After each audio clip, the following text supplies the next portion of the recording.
शुभेंदु अधिकारी जमीनी नेता है। जुझारूपन की राजनीति से उन्होंने अपनी पहचान बनाई, लेकिन 2016 के विधानसभा चुनावों के बाद से ममता बनर्जी के भतीजे अभिषेक बनर्जी का दखल पार्टी में बढ़ने लगा। अभिषेक को बड़ी जिम्मेदारियां मिलने लगी। ममता की वो बात उन्हें याद थी कि पार्टी में परिवारवाद नहीं चलेगा, इसीलिए पार्टी के तमाम लोग शुभेंदु को ही ममता की राजनीतिक विरासत का उत्तराधिकारी मानने लगे थे और खुद शुभेंदु को भी यही एहसास था। लेकिन जब समीकरण बदले तो शुभेंदु का मन भी बदल गया। वो खुद को साइडलाइन होता महसूस करने लगे।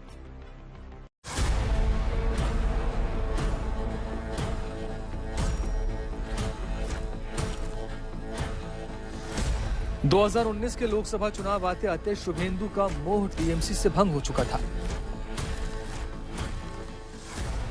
वैसे भी ममता के बाद अभिषेक बनर्जी हर जगह पार्टी का झंडा उठाए दिखने लगे थे। शुभेंदु अधिकारी ने पार्टी के कार्यक्रमों और कैबिनेट की मीटिंग से दूरी बनाना शुरू कर दिया। 10 नवंबर 2020 को उन्होंने नंदीग्राम में एक रैली आयोजित की। न पार्टी का बैनर, न खुद मंत्री होने की बात। उन्होंने जनता के बीच एक ही बात कही, मैदान जंग में मिलेंगे। तृणमूल कांग्रेस में जब अभिषेक बनर्जी की एंट्री हो गई, जो ज्यादातर क्षेत्रीय पार्टियों में होती है कि वो परिवारवाद के साथ जुड़ी रहती है। पहले लग रहा था कि ममता बनर्जी के बाद जो शुभेंदु हैं उनका नंबर आ सकता है, वो एक बड़े जगह पर आ सकते हैं। कम से कम ममता बनर्जी को जब रिप्लेस करना हो तो शुभेंदु अधिकारी आएंगे। लेकिन जब ममता जी ने शुभेंदु की बजाय अभिषेक को वहां पर ले लिया पार्टी में और वो नंबर 2 हो गए और ये लगने लगा कि ममता बनर्जी के बाद अभिषेक बनर्जी ही कमान संभालेंगे। असल में हुआ तो ये कि अभिषेक बनर्जी ममता बनर्जी के रहते हुए भी कमान संभाल रहे थे और शुभेंदु के लिए कोई जगह नहीं बच रही थी। टीएमसी ने उन्हें मनाने की कोशिशें की, लेकिन शुभेंदु अपना आगे का रास्ता सोच चुके थे। उन्होंने एक एक करके महत्वपूर्ण पदों से इस्तीफों की झड़ी लगा दी। 26 नवंबर 2020 को शुभेंदु ने हुगली रिवर ब्रिज कमीशन के अध्यक्ष पद से इस्तीफा दिया। 27 नवंबर 2020 को ममता सरकार में परिवहन और सिंचाई मंत्री के पद से इस्तीफा दे दिया। 16 दिसंबर 2020 को विधायक के पद से अपना इस्तीफा विधानसभा अध्यक्ष को सौंपा। 17 दिसंबर 2020 को आखिरकार तृणमूल कांग्रेस की प्राथमिक सदस्यता से भी पूरी तरह से इस्तीफा दे दिया। 2021 के बंगाल विधानसभा चुनावों से कुछ पहले 19 दिसंबर 2020 को शुभेंदु अधिकारी अमित शाह की मौजूदगी में बीजेपी में आधिकारिक रूप से शामिल हो गए। कांग्रेस, तृणमूल, सीपीएम सब पार्टी से अच्छे लोग आज भारतीय जनता पार्टी में नरेंद्र मोदी के नेतृत्व में काम करने के लिए भाजपा जोड़ रहे हैं। दीदी कहती है कि भारतीय जनता पार्टी दल बदल कराती है। दीदी, मैं आपको याद कराने आया हूं, आपकी मूल पार्टी कौन सी है? तृणमूल कांग्रेस थी क्या? जब आप कांग्रेस छोड़कर तृणमूल बनाई तब वो दल बदल नहीं था। आज भाई शुभेंदु अन्याय के खिलाफ, बंगाल की जनता के शोषण के खिलाफ आपका साथ छोड़कर मोदी जी के साथ आ रहे हैं। आपको दल बदल लग रहा है दीदी। 2021 में दिलीप घोष और कैलाश विजयवर्गीय बीजेपी की तरफ से मुख्य रूप से सक्रिय थे, लिहाजा शुभेंदु को खुलकर खेलने का दायरा नहीं मिला। लेकिन 2026 में कमान पूरी तरह उनके हाथों में दे दी गई।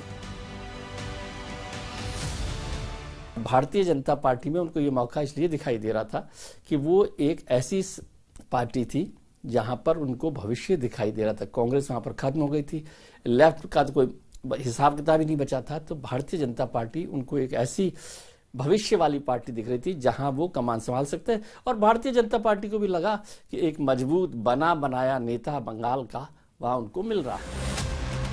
यहाँ से बंगाल में बीजेपी की विजय गाथा शुरू होती है, जिसमें शुभेंदु अधिकारी अर्जुन की भूमिका में थे।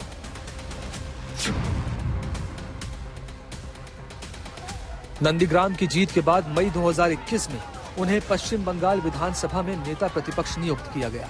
शुभेंदु बीजेपी का प्रमुख चेहरा बन गए।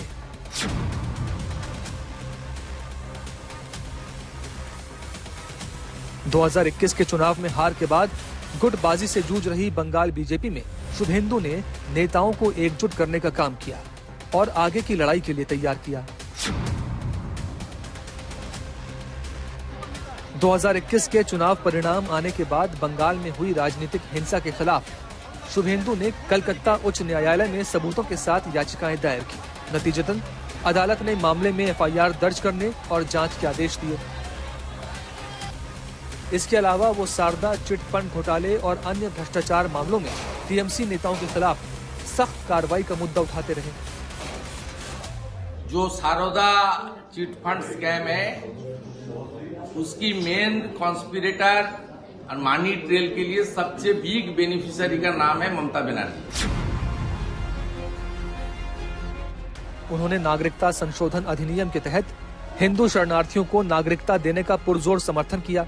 साथ ही बंगाल में रोहिंग्या और बांग्लादेशी घुसपैठियों के मुद्दे को जोर शोर से उठाया और टीएमसी सरकार पर फर्जी वोटर आईडी बनाने में मदद करने का आरोप लगाया।